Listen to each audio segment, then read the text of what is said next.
Another edition of Addington News brought to you out of the Brecon Winning Owners Bar, and yeah, big night coming up at Alexandra Park with the Brecon Cardigan Bay Young Guns race and the Derby and the Oaks, and yeah, so we've got a meeting on Friday night with some quality there, Darren, but you know, it runs alongside a very good meeting in Auckland. Yeah, look, we've got a program, we've got a few small fields, there's some interesting runners, but gee, we've got a lot happening on course. Of course, the rugby's on next door, the Crusaders take on the Brumbies. With that All Black coach in charge. Yeah. And we've got the home show next door over here as well, so that's going to be a wee bit busy. And 1,400 students on the roof for Invades, plus a couple of other things happening in the building as well. So it's going to be really good.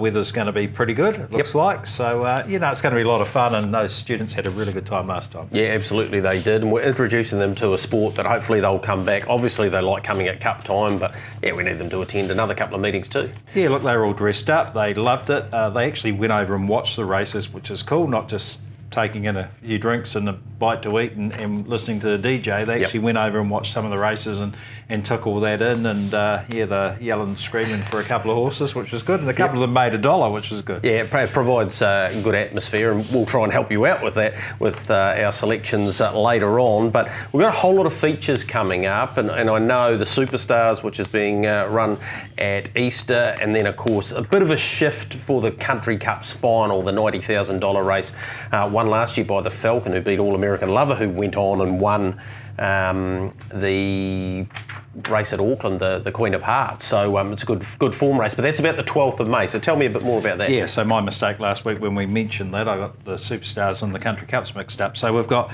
features next week, which include the Fred Shaw, the Group 1 Trot. We've got the Autumn Free-for-All for the Pacers. We've got a Magnus Benroe 3-year-old fillies heat, and we've got a... essentially, it's a premier meeting, isn't it? It's a premier meeting, out the Canterbury Breeders, I should say. So there's a number of things happening there. The following week is on the Easter Saturday are the racing rewards races. So 3 pacing races and 2 trotting races worth $27,000 each. Great stakes. All those points are on HRNZ's site now. And of course the Superstars Championship, and then the Country Cups, which is sponsored by Hydroflow Brecon Farms, is the 12th of May. So, and again, those points are on HRNZ. So going to the programs page there and having a look are either in confirmed programs or tentative, so all that information. And there's a lot of good racing coming up, absolutely, for sure. Now, let's have a look at the URB, the Ultimate Racebook, because there are a few things I know you want to touch on here, and you got the opportunity to check this out after each and every race meeting. Yeah, so apart from the Stride Master data, which is the actual time that's recorded from the horse and the GPS position on the track and everything else, all of that information by going to the racing section of it, addington.co.nz, you just click on, follow your nose, and it's got a pile of data that you can look at for that. Then on top of that, inside that piece, when you click on it, you can find your way to the Stride Master results that have been modified using the Ultimate Racebook format. And that, as it's a simplistic form, so you're not having to go through every runner and find your way. This is a summary of what happened last Friday. Yeah, so the quickest horses for both gates from the start and their last mile, 800, 400 and 200 and the like. And if you look at the Falcon in particular last week, he's run the equivalent back to the fence of 150.9 to run third. Now, the track was really good last week. We had a New Zealand record, which was set by Silk, who stepped very quickly in 15 seconds for the first 200 Correct. meters. So we always talk about how quickly those horses of Ivan Court step, and she's one that does that very quickly. Her last 2 wins here have been 2,000 metre stands. She takes advantage of that ability at the start, puts herself in the right position, and she's in foal, I believe. So a New Zealand record. Brilliant stuff by Ivan and his team. You know, you look at this Lumen Shaley, very quick for its last couple of 100 metres. Wasn't good enough to win though. Bollinger held it out, and congratulations to Mark Purdon, 2,500 domestic training wins. There's the Oaks winner, No Matter What, who I thought was really good first up. So all of that is there, and obviously it's there for the trotters as well. And a good example there is Royden Muscle. That was a mobile trot, galloped away. The race won by Martha Stewart, but it still ran its last mile in 157.2 time equivalent. Yeah, so to the eye sometimes it's run 10th and you think, oh, he's just gone fair after it's galloped. But it's actually run home really solidly, and a horse like Happy Place has run 4th and it's come home in 26 seconds. And was held up halfway up the straight. Correct. So I think that, well, what we've seen clearly is when you look at some of these results and follow those horses the next couple of starts, particularly if they haven't won. So the likes of Roydon Muscle, Royal Dell was really good after having a gallop, Happy Place. You can pick up one that's going to be clearly in the zone, even though it wasn't perhaps as good to the eye in its finishing position. Yep, absolutely. We're going to do a full meeting preview very shortly. I thought Mo'unga, go back and have a look at it, sectionals the last for 50 metres was ridiculous. It's race 2, number 1. And I'm looking forward to seeing Mossdale Ben. He's trialled up nicely too, and I expect he'll be hard to beat race 5, number 4. But we'll have a look at the full meeting preview, and we'll also have a look at that New Zealand record set by Silk. All right, let's get into a full meeting preview for this week. It's going to be an exciting race meeting, Greg. We've got Matt Purvis and Alana Cameron behind both of us. They're doing a good job of their horses. Alana's having a real good trot the bike at the moment on a number of horses, and Amarula in particular. So they're having a really good run, doing a good job, young couple. Yep, absolutely. Race number 1, Friday night, 5:30, the Rico Trotter 2,600 metre stand. Yeah, first couple of races sponsored by Rico, our photocopier suppliers, and they got a big team coming to the first few races, then going over to the rugby. She's a busy old time on the footprint this week. I reckon It's So Easy can win the first. I thought pretty good last time here.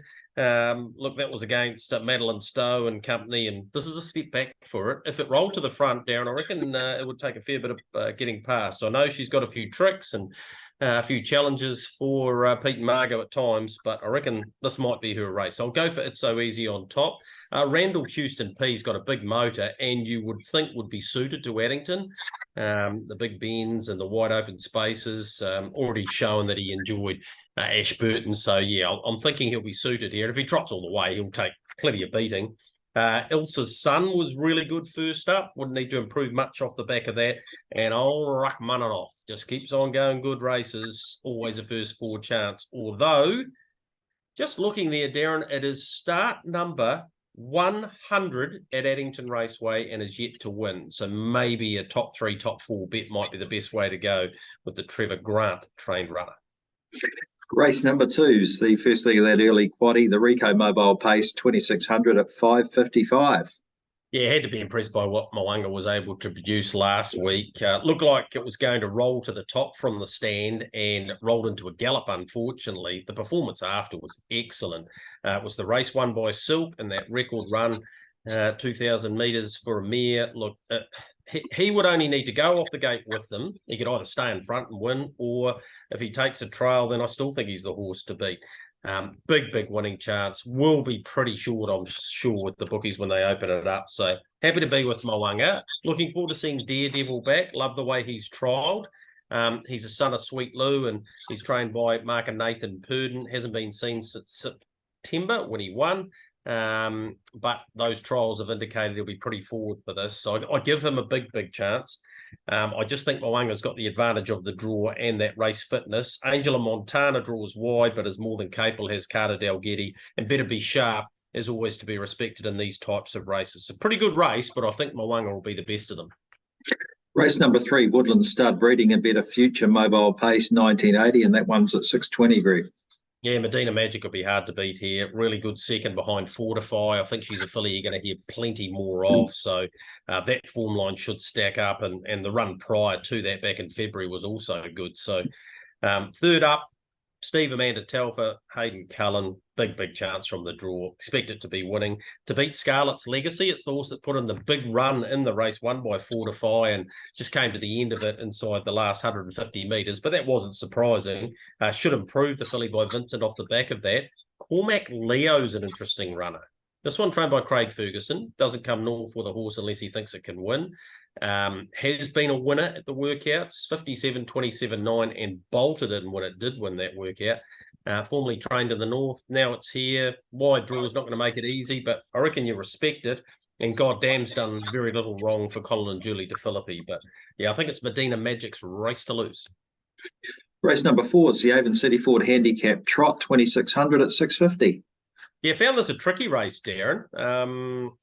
I actually went with Cody Banner. He gets the half hobbles back on this time, and I know he's a hard horse to catch, but he invariably steps. And if he was in front and he rolled along and he didn't cop much pressure, because I can't see a lot of pressure out of his half a dozen other rivals, then I reckon he'd be hard to beat. So I'll go with Cody Banner, but like I say, not with any huge confidence. I've got respect around the likes of TK Megastar, King of Love. Madeline Stowe was a last start winner, Legal Alien.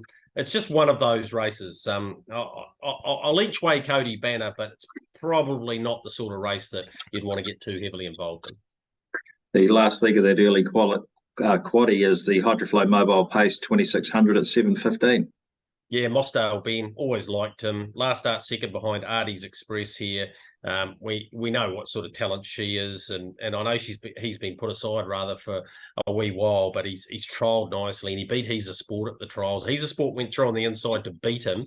They got home in 55.7 at Rangiora, and he just kicked again. I think he's a pretty good horse, this fella, and I reckon it'd be hard to beat. I know there's horses that are a bit more seasoned in the race, but I'm looking forward to seeing what he's able to produce this time in. So I'll go for him on top.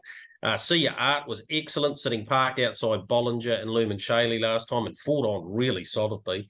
So he might have the fitness edge over Mosdale Ben, but I don't know if he'll have the class edge. Happy Place was unlucky, got clear, dashed late. Sectionals off the Ultimate Race book were very good, and Anything Goes back in winning form last week in the last race, and wouldn't need to produce much better to be in the top four again. 4, 2, 6 and 3 in the Hydroflow.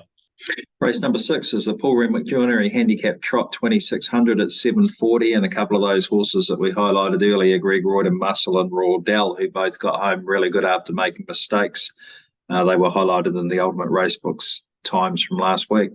Yeah, and either of them could win this race and not surprise at all. I went with old Prince Tecker, because we know how well he begins. Normally, in recent times, he's been starting off marks and having to chase them and get around them. He won't have to chase them this time. He'll just step straight to the front. And where's the pressure coming from? I don't see any. And therefore, I reckon he's very hard to beat in this race. So I'll put him on top. Miss Alyssa, thought excellent last time.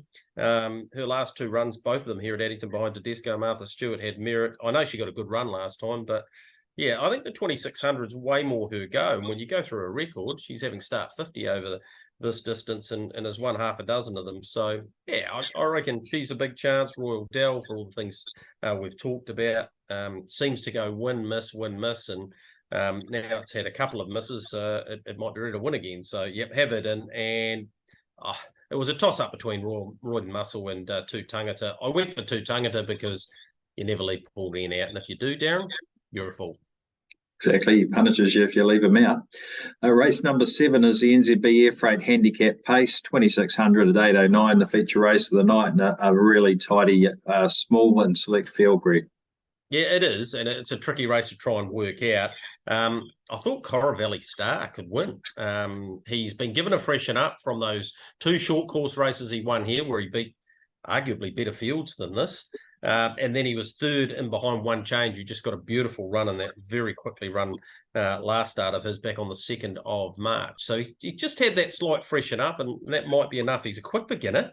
He might find himself in or near the lead very, very quickly. So, yeah, I'll go for Coravelli Star.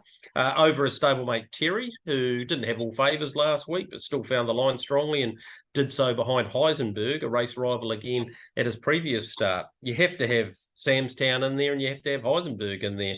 And I'm leaving out Mighty Louie, who I thought could win last week. So, yeah, they seem to be taking their turns in this grade. Buckskin was good on Sunday at Motukarara, but his record here at Addington's nowhere near as good as his race rivals this week, so I was happy to leave him out. 6, 1, 8 and 3 in the first leg of the late quaddie, but again, a really intriguing contest. Race number 8 sees us celebrate a 60th birthday. Murray Taylor, 60th birthday flying mile, a mobile mile for the trotters, Greg, at 8:43. And as we've talked about before, a great way to celebrate a function or an occasion here at the Raceway, and Murray's been able to celebrate his birthday. I think they're up in one of the rooms. I know he's going to be in the mobile gate for this race, which he's really looking forward to. So it's good fun. Yeah, absolutely it is. It is a great way, and it's an affordable way, and it's a way to celebrate by having your name in lights too. Some people don't necessarily want that to happen, but Murray did, so good on him. And yeah, looking forward to hosting him here this week. And he's got a good race here. I mean, Oscar Bonavina's the best horse in it, I think. But there are a couple of things that might play against him. One, Time Up the Hill's got good early speed. She might get across Son of Patrick and I Dream of Jeannie. We saw with Cora Valley Star when we had a similar race back in February, whoever leads in these races is really hard to run down, especially if they're speedy. And she was trying to hold her place last week and just rolled into a gallop. It's not normally what she does. And I think the Mobile will be a really good assist. She's won 5 races from behind the gate. So I've gone for Oscar on top over her. And Majestic Lavros is the really interesting runner. Hasn't been seen since Sunday Sun's third Dominion, but has trialled nicely and races well fresh. So don't be surprised to see Majestic Lavros go a cracking race. And Sue Princess, you're waiting for her to fall out of form, Darren, because normally she does, but she hasn't for ages. So you can't count her out, not when you consider she charged home behind Time Up the Hill a couple of starts back and then was 4th behind Muscle Mountain last time again, finding the line. So, yep, I'll mark them 5, 3, 4, and 6, but by no means is it a simple race this week. He was really good in this race last year. Oscar Bonavina roared home from well back in the field over the mile, and we know how good he is, of course. Race number 9 is the Alabar Mobile Pace. Good sponsors here with the Raceway. 2,600 metre mobile at 9:10. Yeah, they just bubble away, don't they, Alabar? And to Graham Henley and the team there, always a big thank you. They've got a sign on the fence, and they're great supporters of the industry. And they're involved in the passing lane, obviously, with Neville ER, and they've got a new stallion, Pebble Beach, which will take over the passing lane sponsorship in the not-too-distant future from the Captain Crunch passing lane. So, we're indebted to sponsors like these. I know they're heavily involved in the industry, but they don't have to put all their money back in, but they do their fair share. Don't worry about that. So we appreciate that. Coney Island Lou, I thought would be hard to beat here. Comes up with a good barrier draw. Carter Delgetti, few ticks there. Reckon it'll be hard. Steph's Boy was good last week behind Major Talk. Beat the others until Major Talk got up that passing lane late in the piece. So he wouldn't need to go much better here. Mickey Bennett was excellent 2 starts back, and then inside second row. Didn't have a lot of favours in that same race. Might be a bit more aggressive tactics from Mickey Bennett. So it wouldn't shock me if he was able to win this. The son of Always Be Mickey, and Coachella from the outside draw. She's been racing in a good grade of horse, and look, it won't be easy, but the 2,600 will negate that somewhat, that barrier draw this week. 2, 6, 7, and 9. Race number 10, as it normally is the First Direct Taxis Mobile Pace, 2,600 metres, 9:35. And of course, if you've been having a drink on course, we encourage you to be not drinking and driving, and to grab a First Direct Taxi on the way home. And there'll be a few of them looking for one this week, Greg. Yeah, there will be. It's a big night here, so be a busy old time for the taxi people, and it's good to have them with the last race again. I went for Stella Arden, not with any huge confidence. Stablemate Arden's Delight won't be far away from them either, but went for Stella Arden. It trialled in that same Daredevil trial, so you might get the form line around that from how it goes in race number 2. Better with Bling was better last time here, and is always a reasonable chance, especially from that draw. You got Ruby's a Delight, you've got Geordie. John McDermott's actually got 3 in the race, so he's got Flyaway too. It's not an easy way to finish the day. Each way, Stella Arden, but like I say, just not huge confidence around that. Greg, a lot of the graphics for our sponsors and the tips are on screen as we work through, and one of the highlights that we're going to make on some of these presentations will be the weather, and that graphics are coming up in front of you now. I think we're looking at a high of 18. It looks like it's going to be fine for the night, and we're really looking forward to that. A number of things will pop up as we work through Addington News with graphics, including some specials that we will be starting with in Spectators in April, so that's something to look out. But the weather is one of those features that we'll have at the end of this. And Tate, our man doing the business, aka Steven Spielberg, as we refer to him sometimes, he's doing a really good job. So keep an eye out for some of those things. There might be a few bonuses there for you coming up. 100%. Spectators, of course, open after the last race if people want to carry on celebrating and enjoying the night. And we're going to leave you with a video from last week of that horse that we highlighted earlier on. Very quick from a stand, Silk. She is in foal. She's only got a handful of races left in her career, but Ivan Court and his team doing a really good job with this mare, and she grabbed a New Zealand record at the back end of her career, which is something they will be very proud of. So we'll pick that up on the way out, and have a good night on Friday. Blue Rock Dancer for home. The hood is pulled, leads a length and a half. Silk back to the inside, gives chase. Absolute Dynamite and Tremendous Lover running on. Blue Rock Dancer the leader from Silk and Absolute Dynamite. Tremendous Blue Rock Dancer still in front from Silk, who's trying hard the inside. She's barreling through Silk and she'll win it. Silk won it and beat Blue Rock Dancer. Mwonga flew late. He'll get third from Absolute Dynamite, and then came Arizona Wildcat, Tremendous Lover, Georgie Zukov come together, and God of Thunder